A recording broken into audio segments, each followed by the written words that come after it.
পুত্র আমার, সাবধানে সাবধানে ছেড়ে দাও, ছেড়ে দাও আমার পুত্রকে, ছেড়ে দাও, ছেড়ে দাও, ছেড়ে দাও, সতর্ক সতর্ক থাকো নেকড়েদার, ছেড়ে দাও, ছেড়ে দাও আমার পুত্রকে। জনাবে আলী, জনাবে আলী, জাগ্রত হন জনাবে আলী। কি হয়েছে, কি হয়েছে খোদা নবী? কোনো খোয়াব দেখেছেন? আপনি কি ভীতিকর কোনো খোয়াব দেখেছেন? ভীত হওয়ার মতোই খোয়াব ছিল। কয়েকটা নেকড়ে একটি শিশুর পিছু নিয়েছিল। আমি তাকে বাঁচাতে পারছি না। নেকড়েগুলো তাকে ছিন্ন ভিন্ন করে খাবার জন্য ধাওয়া করতে করতে একটা গর্তের মধ্যে ফেলে দিল। ওই শিশুটি কে ছিল? তাকে চিনতে পেরেছেন? দূরে ছিল, তাই ঠিক মতো চিনতে পারিনি। তবে তার গঠনটা অনেকটা ইউসুফের মতোই ছিল।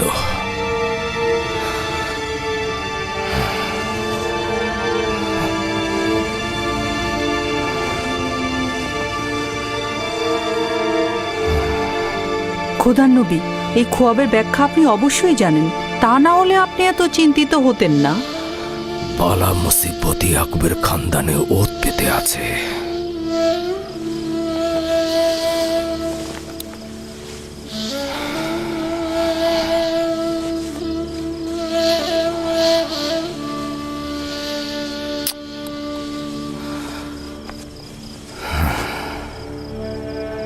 খোদা কোনো বান্দারই ক্ষতি চায় না, কিন্তু এই বান্দারাই শয়তানের সঙ্গে প্রতিজ্ঞাবদ্ধ হয়, একে অপরের জন্য ফাঁদ পেতে রাখে।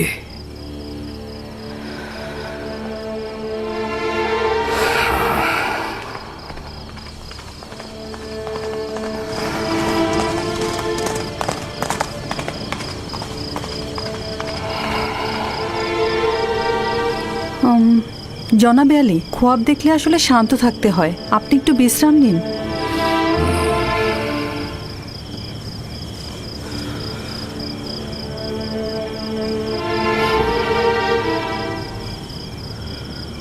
খোদাবন্দ, তোমার কাছে আশ্রয় চাইছি।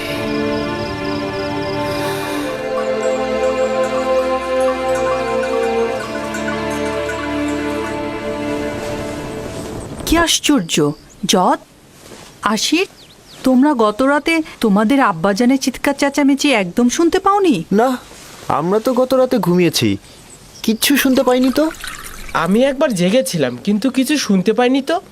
গতকাল তোমাদের আব্বাজানের চিৎকারে জেগে উঠেছিলাম, তিনি খোয়াব দেখেছেন। আমি গিয়ে তাকে জাগ্রত করতে তিনি আমাকে বললেন 10টি নেকড়ে একটি শিশুকে তাড়া করে গর্তে ফেললো, আর শিশুটি দেখতে একদম ইউসুফের মতো। সেই অর্ধরাতে উঠে ইউসুফকে কি আদর, আবার চুমুও খেয়েছেন। আব্বাজান ওই শিশুটিকে চিনতে পারেনি? বললেন তো চিনতে পারেনি, কিন্তু বোঝাই তো যাচ্ছে সে ইউসুফ ছিল। তাছাড়া অর্ধরাতে উঠে এত আদরের কি ছিল? যদি ওই শিশুটি ইউসুফই হয়, তাহলে নেকড়ে আমার ভাইয়েরাই ছিল। অনেক হাসি পাচ্ছে তাই না, যে তোমাদের পিতা তোমাদেরকে নেকড়ের ন্যায় দেখছে?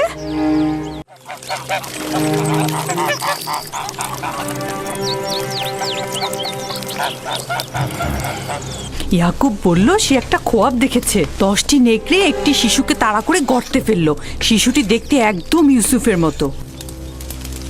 এটা তো মন্দ খোয়াব না। তোমার কি হলো বেলহে? ইয়াকুব আমাদের সন্তানদের নেকড়ের ন্যায় দেখেছে, এই খোয়াবকে তুমি ভালো বলছো? যেসব নেকড়ে ইউসুফকে ছিন্ন ভিন্ন করেছে সেসব মন্দ নেকড়ে নয়। হতে পারে বাচ্চারাই এ কাজ করবে, বাচ্চারাই করবে।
ব্যাপারটা কি বলুন তো?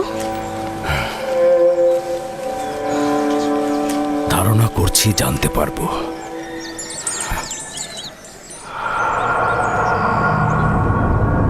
আমাদের আব্বাজান সবসময় ইউসুফকে নিয়েই ভাবেন, এমনকি রাতের বেলা তাকে নিয়ে স্বপ্ন নাকি দেখেন।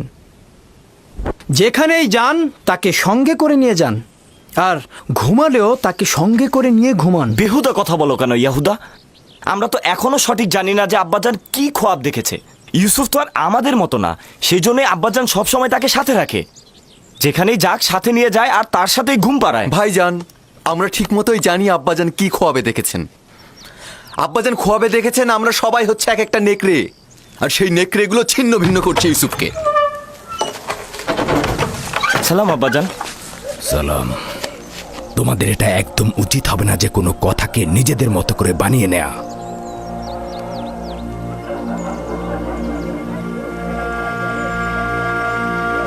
আমাদের আম্মিজান আমাদেরকে বলেছেন আপনি নাকি রাতে আমাদের নেকড়ের ন্যায় খোয়াব দেখেছেন, আর সেই নেকড়েরা ইউসুফকে হামলা করছে।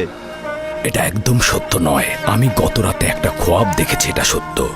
খোয়াবে দেখেছি কিছু নেকড়ে একটি বাচ্চা ছেলেকে তাড়িয়ে নিয়ে বেড়াচ্ছে। সেই নেকড়েগুলো না তোমাদের মতো, আর বাচ্চাটি না ইউসুফের মতো। আমি তো কারো চেহারাই দেখিনি। হ্যাঁ, 10টা নেকড়ে মানে বোঝাই যাচ্ছে আমরা 10 জন। আমি তো নেকড়েগুলোর সংখ্যা স্বপ্নে গুনে দেখিনি। তোমরা কোথা থেকে জানলে যে নেকড়ে 10টাই ছিল?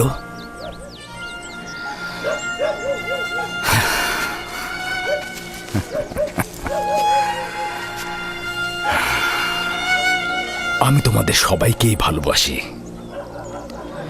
তোমাদের কঠোর পরিশ্রমের জন্য উপযুক্ত মর্যাদাও দেই, কৃতজ্ঞতাও জ্ঞাপন করি। কিন্তু ইয়াহুদার মতো একজন পরিপক্ক যুবককে পারবো না আমার জানুর উপরে বসাতে, পারবো না একজন বাচ্চা ছেলের মতো করে আদর করতে। তোমরা যখন ছোট ছিলে তখন তোমরাও জানুর উপরে বসেছ। বাচ্চাকালে তো তোমাদেরকেও আমি বাচ্চাদের মতো করে আদর করেছি, জানুর উপরে বসিয়েছি, কোলে করে নিয়ে ঘুম পাড়িয়েছি। তোমরা তো পিতামাতা উভয়ের মহব্বতই পেয়েছ। আর মহব্বতের কথা বলছো? ইউসুফের মাতা রাহেলার মহব্বত তোমরা যতটুকু পেয়েছো, তারা 2 সন্তান তো তার এক অংশ পায়নি।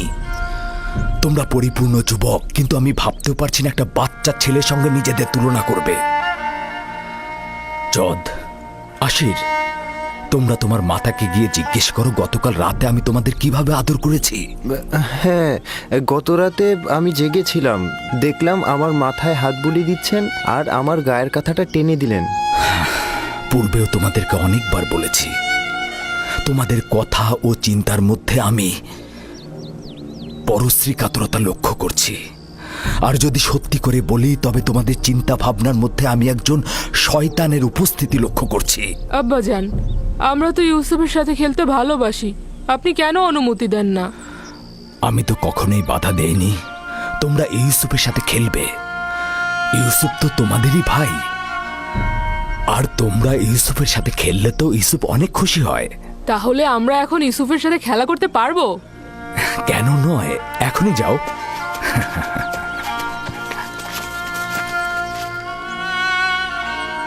তোমরা কি আজ ভেড়াগুলো নিয়ে বের হবে না?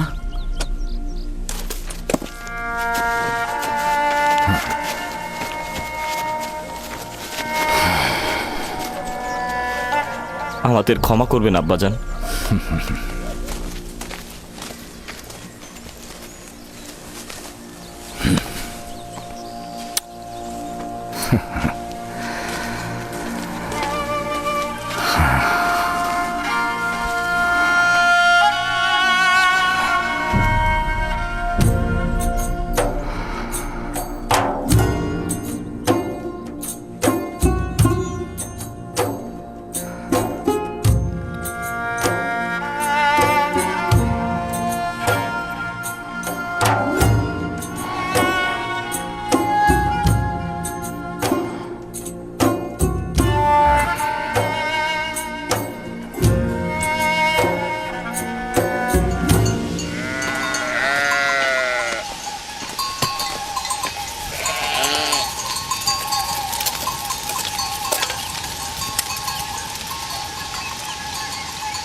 বাহ বাহ বাহ, খুদা কি মেহেরবান, তোমাদের সাথে দেখা হয়ে গেল। তো কি করছো এখানে শক্তিশালী যুবকেরা? আমাদের দুপুরের খাবারের জন্য দুধ গরম করছে। বাহ বাহ বাহ, খুব ভালো। তো তৃপ্তি সহকারে খাও। এই তুমি কে? আর এখানে কি চাই? আমি প্রতিবেশী গ্রামের অধিবাসী। রাখালি আমার কাজ নয়, তবে ভেড়াগুলোকে মাঝে মাঝে এখানে চড়াতে নিয়ে আসি।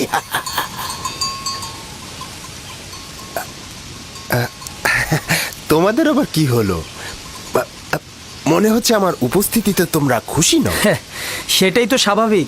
হ্যাঁ, একজন অচেনা আগন্তুককে দেখলে তো খুশি হওয়ার কথা না। কিন্তু হাকিকাত হলো আমি তোমাদের জন্যই এখানে এসেছি। তোমাদের দেখার জন্য আমি খুবই পেরেশান হয়েছিলাম। তুমি আমাদেরকে চেনো? ও হ্যাঁ, আশেপাশের সমস্ত অধিবাসীরা ইয়াকুব পয়গম্বরের সন্তানদের সম্পর্কে অবগত।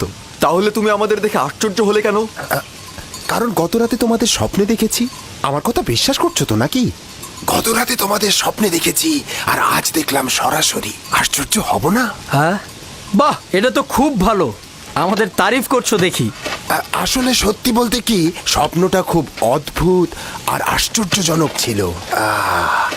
দেখলাম কি জানো, তোমরা 10 ভাই মিলে একটা শিশুকে একটা তাকিয়াতে করে বয়ে নিয়ে যাচ্ছ।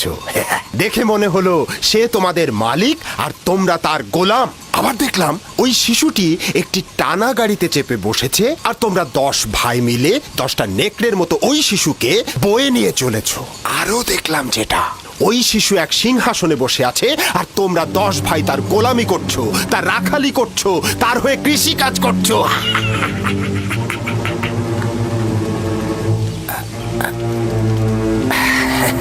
মনে হচ্ছে আমার স্বপ্নের বর্ণনা শুনে তোমরা অসন্তুষ্ট হয়েছো। আরে স্বপ্ন তো স্বপ্নই, ওটাকে ভুলে যাও। হ্যাঁ, আমি আসি। হ্যাঁ, দেখা হবে।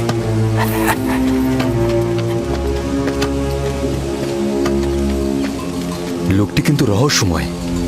আর চেহারাটা কেমন দেখেছো?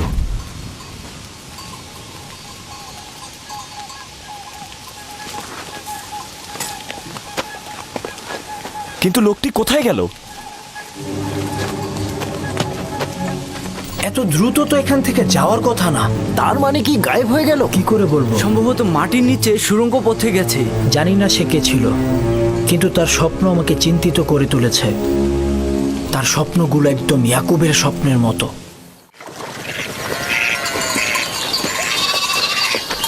সালাম আব্বাজান। সালাম আব্বাজান।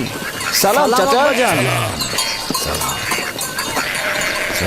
সালাম আব্বাজান।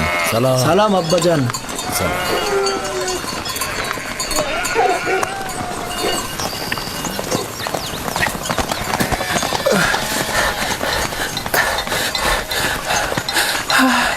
খোদা নবীর উপর দরুদ বর্ষিত হোক। হে সন্তান, তোমার উপরও দরুদ। কি হয়েছে?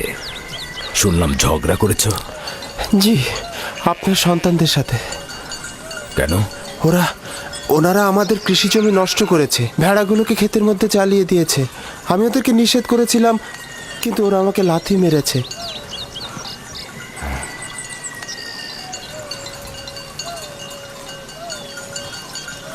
ইয়াহুদা, লাবি, শামুন, এদিকে এসো,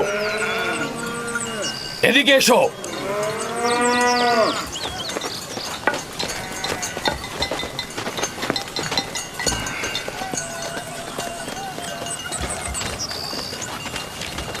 তোমরা কেন এই যুবকের কৃষি জমি নষ্ট করেছো?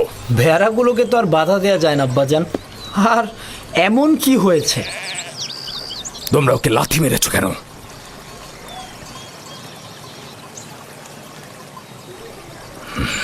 তুমি বলো, কি শাস্তি চাও ওদের? হে খোদার নবী, আমি সব কিছু ভুলে গিয়েছি। আপনি শুধু ওনাদের বলবেন ওনাদের ভেড়াগুলোকে যেন আমাদের কৃষি জমির উপরে না নিয়ে যায়।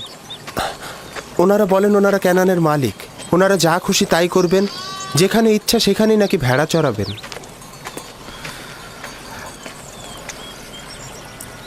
কে তোমাদের হক দিয়েছে যে তোমরা মানুষের কৃষি জমিতে ভেড়া চড়াবে? আর কে তোমাদের বলেছে যে তোমরা ক্যানানের মালিক? পুত্র, আমি তোমার কাছে ক্ষমা চাইছি, আর আমি তোমাকে কথা দিচ্ছি যে আমাদের ভেড়াগুলো আর তোমাদের কৃষি জমি নষ্ট করবে না। আমি তোমাদের ক্ষতির খেসারত দেব। আমরা ভুল করেছি, সেজন্য আমরা ক্ষমা চাচ্ছি আব্বাজান। ক্যানানের এই সকল অধিবাসীরাই ক্যানানের মালিক, আমরা নই। যদি সঠিকভাবে বলতে হয় তবে ক্যানানের আসল মালিক ফিলিস্তিনিগণ। তাহলে আমরা কোথাকার আদিবাসী আব্বাজান? তোমাদের পূর্বপুরুষ আমার দাদাজান ইব্রাহিম খলিলুর রহমান, যার কবর মাকফিলাতে অবস্থিত এখানে নয়। তিনি দজলা ও ফেরাত নদীর দক্ষিণের সুমের ও কাল্লাহর বাসিন্দা, অর্থাৎ তোমাদের জন্মস্থান ফাদ্দানের কাছাকাছি। এর পূর্ব থেকে তো ফিলিস্তিনিগণ এখানে জীবন ধারণ করতেন। এই তরুণের পূর্বপুরুষ ফিলিস্তিনি এবং তারা শত শত বছর ধরে ক্যানানে বসবাস করছেন। তবে সর্বশেষ 100 বছর ধরে আমরা এব্রানি ও ক্যানানি। সে যাই হোক, এখন আমরা সবাই ক্যানানের অধিবাসী বলে পরিগণিত। আমাদের উচিত একে অপরকে ভালোবাসা।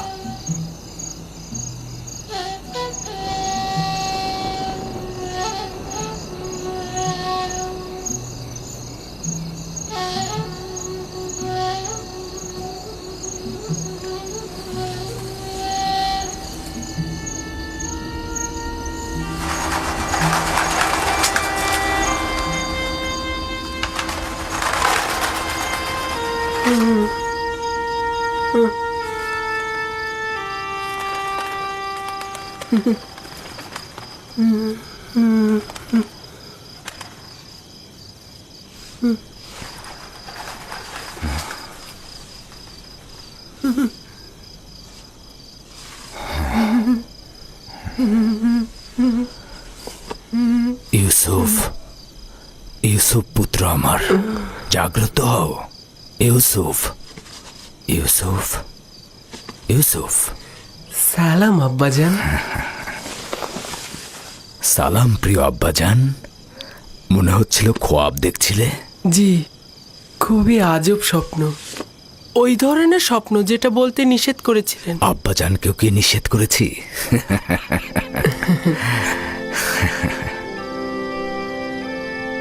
ভেড়াগুলোর পাশে বসেছিলাম।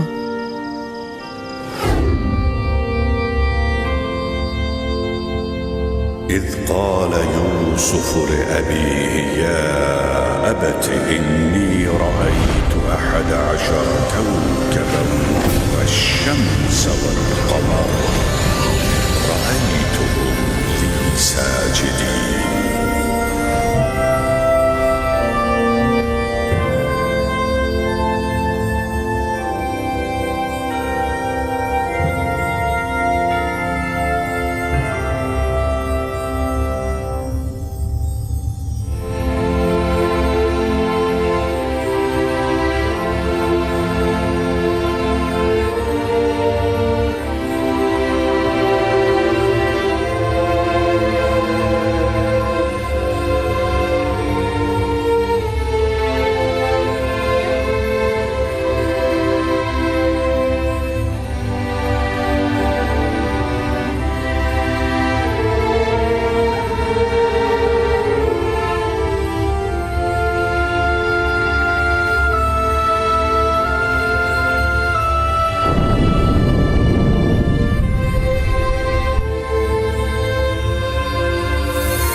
আমি এক মনে চন্দ্র তারা উপভোগ করছিলাম।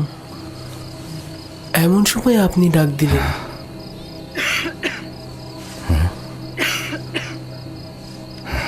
সবর করো।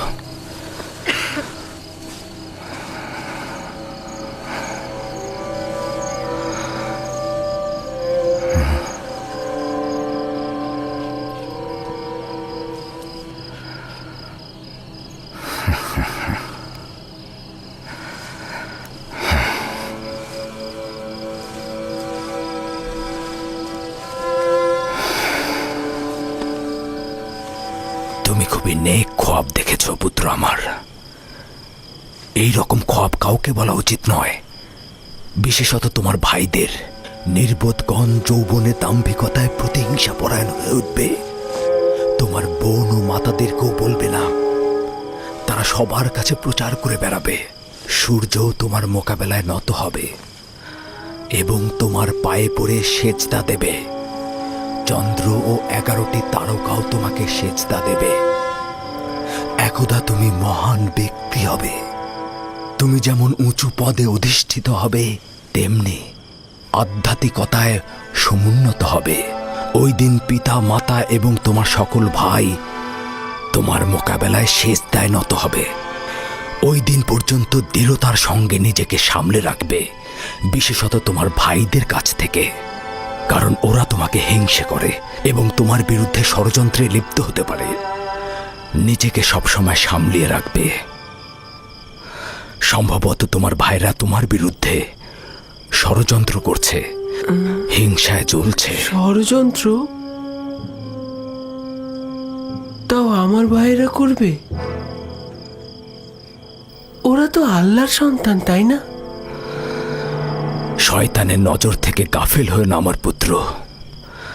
শয়তান ইনসানদের জন্য দুশ্মন, প্রকাশ্যে ধোঁকা দেয়। এমনকি আম্বিয়া একরামগণের সন্তানেরাও তাদের বদ নজর থেকে রেহাই পায় না। খোদাবন তোমাকে মহৎ কিছুর জন্য নির্বাচন করেছেন, আর খোদাই তোমাকে খোয়াব ব্যাখ্যা করার এলেম প্রদান করবেন। তার নিয়ামত তোমার ও ইয়াকুবের খানদানের উপর প্রদান করবে, যেমন ভাবে আমার পিতা ইসহাক ও দাদাজান ইব্রাহিমের উপর নিয়ামত প্রদান করেছিলেন এবং একই সাথে তাদেরকে ইমামত ও বেলায়েত প্রদান করেছিলেন।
খোদাবন তোমার আত্মাকে শান্তিতে রাখুক।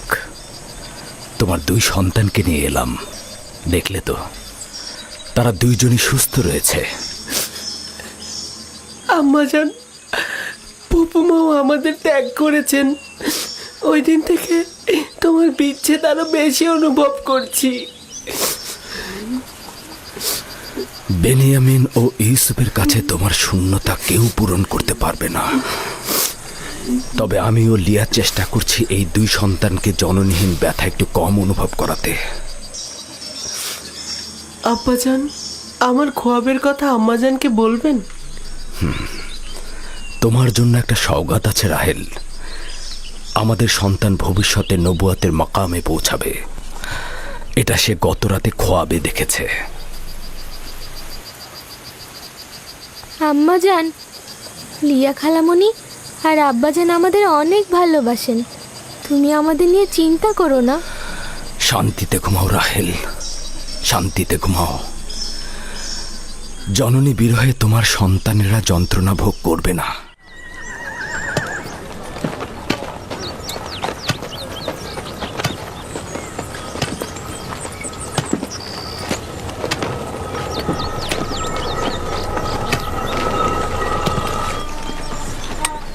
সালাম আব্বাজান। সালাম আমার প্রিয় কন্যা।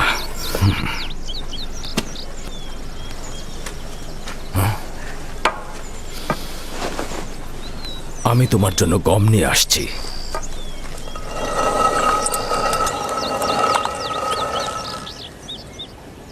আব্বাজান তোমাদের কোথায় নিয়ে গিয়েছিল? আম্মাজান রাহেলের মাজারে জিয়ারতে গিয়েছিলাম।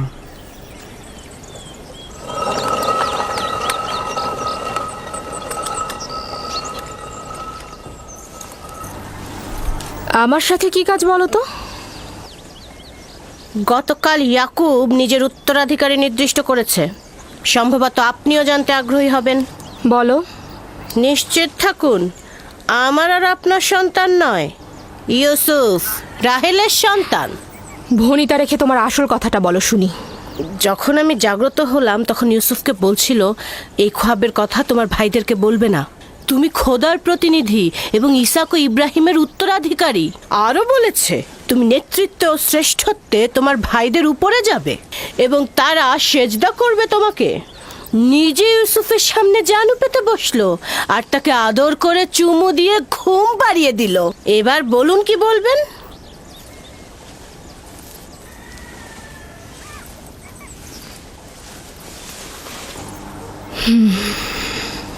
ইয়াকুবের উত্তরাধিকারী আমার সন্তান হলে আমি খুশি হতাম, কিন্তু খোদার নবী যদি অন্য কাউকে চায় তাহলে আমি তাকেই সমর্থন করব। কি বলছো তুমি? তুমি পারবে ইউসুফের নেতৃত্ব তোমার সন্তানদের উপর সহ্য করতে? উপায় নেই। যদি ইয়াকুবের সিদ্ধান্ত এমনটাই হয় তবে অবশ্যই আমি তা মেনে নেব। কিন্তু আমি এটা কখনো সহ্য করতে পারবো না। ও ঠিকই বলেছে, ঠিকই বলেছে লিয়া। আমাদের খোদার নবীর কথাই মানা উচিত।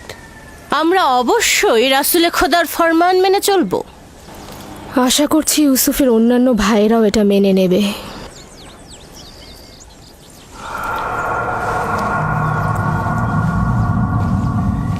তুমি এত বোকা কেন? সবকিছু লিয়াকে বলার কি আছে? ওকে বললে বিপদ আরো বাড়বে। আমাদের উচিত সন্তানদের সাথে সলা পরামর্শ করা।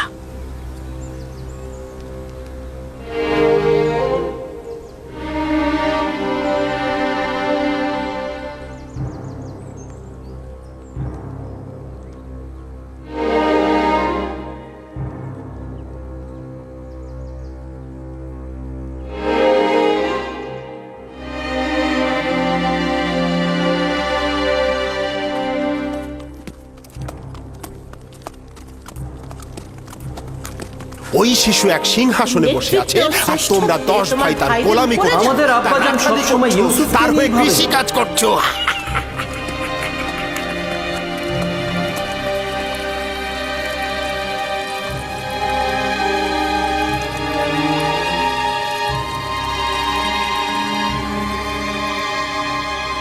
ইউসুফ খ্বাব দেখেছে, তোমাদের নেতা হবার।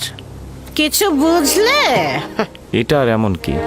এটা ইউসুফকে জিজ্ঞেস করলেই হয়। যদি খ্বাব দেখে থাকে তাহলে তোমাদের বলবে। বলবে। হ্যাঁ হ্যাঁ বলবে, ইউসুফ বলবে। কিভাবে পলাতে হয় আমি জানি। এসো তোমরা, এসো।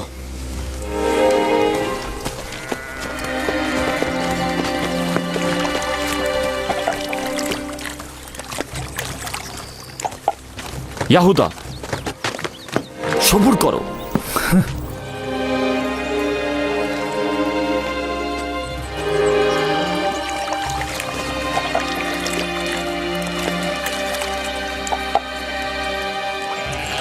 ইউসুফ, জি ভাইজান।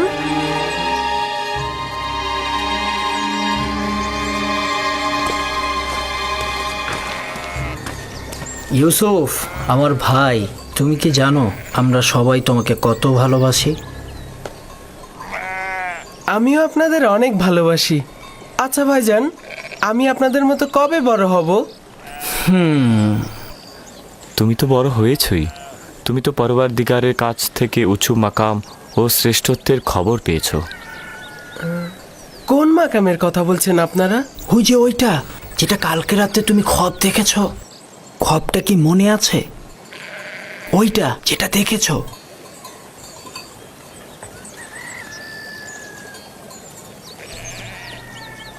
আমরা যখন জানতে পারলাম যে তুমি খোয়াব দেখেছো, যে তুমি উচ্চ মাকামে পৌঁছবে, আমরা কিন্তু খুশি হয়েছি। আব্বাজান কি আপনাদের স্বপ্নের কথা বলেছে?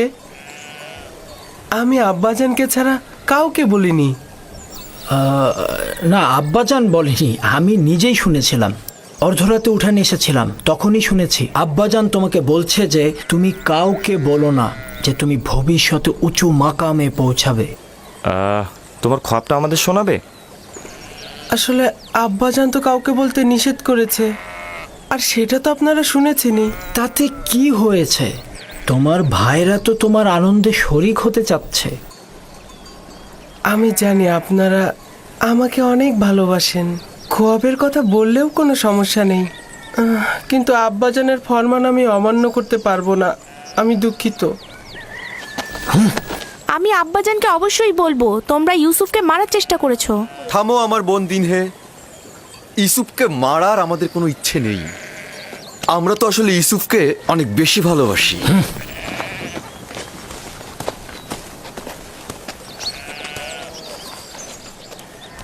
ইয়াহুদা তোমার উপর কেন রাগ করলো? তুমি কি বলেছো তাকে? সে যা জানতে চেয়েছিল আমি তা বলিনি, কিন্তু খোয়াবের কথা তো আমি আব্বাজানকে ছাড়া আর কাউকে বলিনি। তাহলে ওরা জানলো কি করে? ইয়াহুদার এই ঘটনা আমি আব্বাজান এলেই বলে দেব। না, বলো না। আমি আব্বাজানকে ভালোবাসি, সে কারণে আমি চাই না যে আব্বাজান ভাইজানদের কাছে গিয়ে ব্যথিত হয়ে ফিরে আসুক। দিনে ভাইজানরা কেন আমাকে ভালোবাসে না, যেখানে আব্বাজান স্বয়ং বলেছেন একে অন্যকে ভালোবাসা দিতে?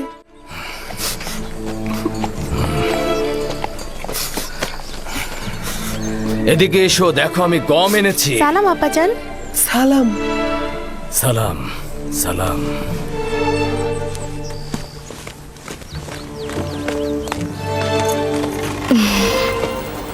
আপনি তো দেখছি অনেক ক্লান্ত হয়ে পড়েছেন।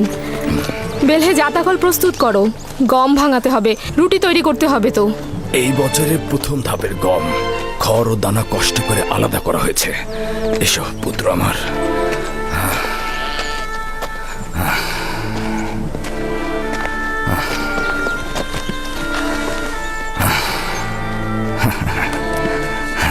আব্বাজান, ভাইজানরা তো সবাই জানে আমি খোয়াব দেখেছি। কোথা থেকে জানলো? জানি না তো, তারা আমার কাছে খোয়াব সম্পর্কে জানতে চাইলো। আমি যখন বলিনি, তারা আমার উপর চড়াও হয়েছে। বেলহে,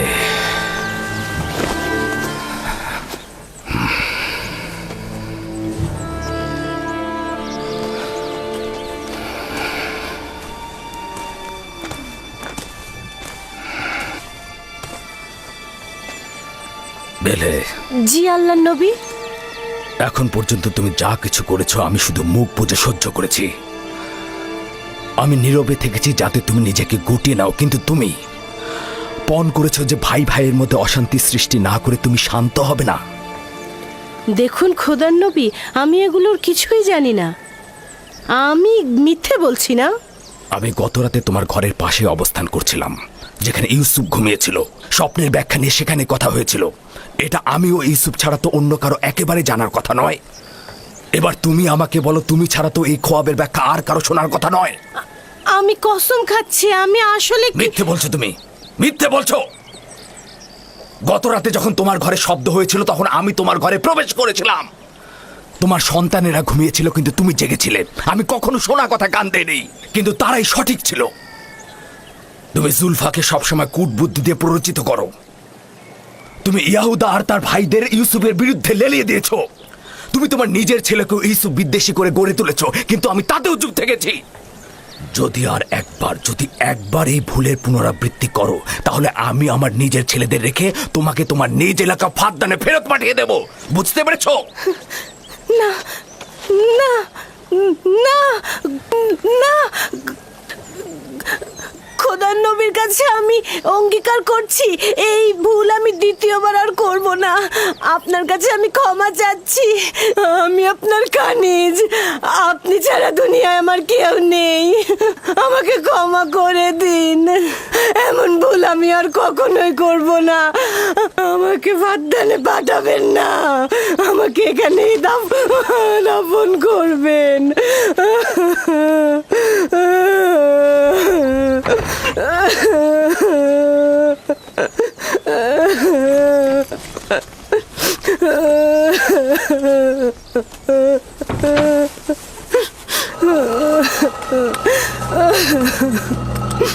এটাতে কোনো সন্দেহ নেই যে সূর্য আমাদের আব্বাজান আর চন্দ্র হচ্ছে আমাদের আম্মাজান।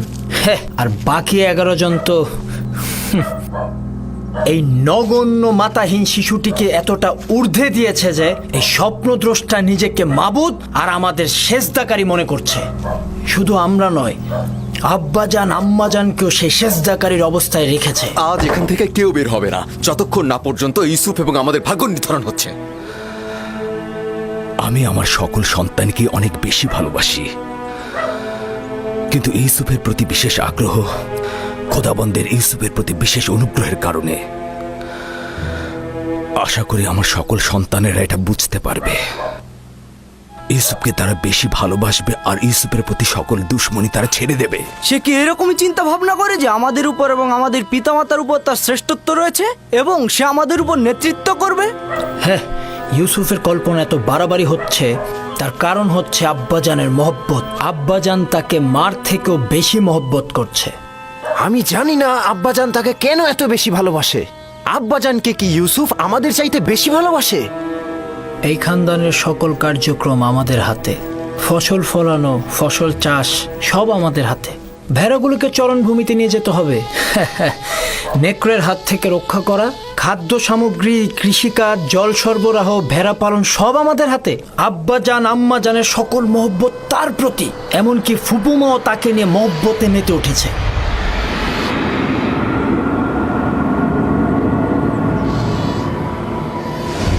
এই দুর্বল আর মূল্যহীন শিশুটির জন্য নিজেদের চোখের জল পরিষ্কার করাও দুর্বলতার লক্ষণ। সে নিজের শ্রেষ্ঠত্ব আর নেতৃত্বের মোহে আমাদেরকে তার স্বপ্নের মধ্যে সযত্নে লালন করছে। আমি আব্বাজানকে পরিষ্কারভাবে গোমরাইত দেখতে পাচ্ছি। সকল ভুলগুলো তার এলাকার, কিন্তু আমি নীরব থাকবো না। রাহেলের সন্তানের নেতৃত্ব আমি মানব না। আমরাও মানব না, কিন্তু তুমি কি করতে চাচ্ছ এখন? হ্যাঁ, সম্ভবত তুমি বলবে ধৃষ্টতা, কিন্তু আমি বলবো যে ইউসুফকে হত্যা করা হোক।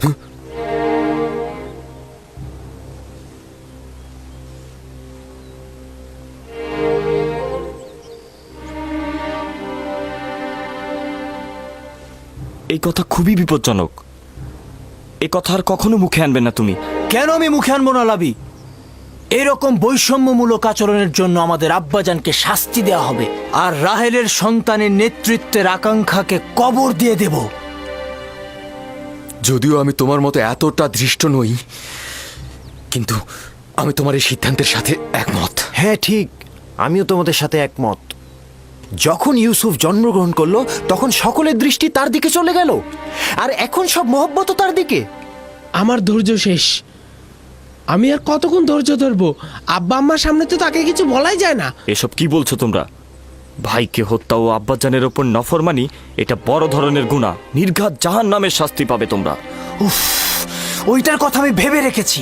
হত্যার পরে ভালো করে তওবা করে নেব, আর বেশি বেশি করে খোদাবান্দাকে স্মরণ করব, তার কাছে ক্ষমা চাইবো। তিনি ক্ষমার প্রতীক, আর তিনি ক্ষমাও করবেন। যেমন করে সকল গুনাহগারী চিন্তা করে গুনায় লিপ্ত হব, গুনাহ করব, আর তওবা করলেই গুনাহ ক্ষমা হয়ে যাবে। এটা ছাড়া আমাদের আর কোনো পথ নেই। ইউসুফের মৃত্যুর পর আমরা আব্বাজানের কাছে কান্নাকাটি করে ক্ষমা চাইবো, তিনি আমাদের ক্ষমা করে দিবেন। যদি খোদাবান তওবা করার পথটি কঠিন করে দেয়, তবে গুনাহকারীর জন্য তওবা করাটা সহজ নয়। আর যদি তওবার তৌফিক না পাই তবে কেয়ামত পর্যন্ত আমরা সবাই গুনাহগারই থাকব। আর এটা ভবিষ্যৎ প্রজন্মের জন্য লজ্জাজনক হবে যে আমরা পয়গম্বরের সন্তান হয়ে ভাইয়ের রক্তে সিক্ত হয়েছি। আমিও লাবির কথাই একমত পোষণ করছি, কিন্তু আমার কথা হচ্ছে লাবি কি ইয়াহুদার চেয়েও ভালো পথ বের করতে পারবে যাতে হত্যার প্রয়োজন হবে না? সব সময় নিজেকে দূরে রেখে বিরত থাকার খেলাটা না খেলে যদি পারো সমাধানের পথ বের করো। আমাদের আসল সমস্যা তো ইউসুফের প্রতি আব্বাজানের অতিরিক্ত মহব্বত, তাই না? হ্যাঁ ঠিক তাই। এখন বলো তাহলে কি করলে সমাধান মিলবে, বলো। যদি তাই হয় তবে এমন কাজ করো যেন ইউসুফের প্রতি আব্বাজানের মনোযোগটা একদমই কমে যায়। আর এইভাবে কিছুদিন চলতে থাকলে ইউসুফকে আব্বাজান এমনিতেই ভুলে যাবে আর তার দৃষ্টি এসে পড়বে আমাদের ওপর। এটা সম্ভব নাকি? আব্বাজান তো সবসময় তাকে চোখে চোখে রাখে। তো ঠিক আছে, আমরা অন্য কোনো উপায় বের করি, কিন্তু এটা মেনে নিতে হবে যে ইউসুফকে হত্যা করাটা সমাধান নয়। অতএব ইউসুফকে আব্বাজানের কাছ থেকে দূরে সরানোর পথ বের করতে হবে।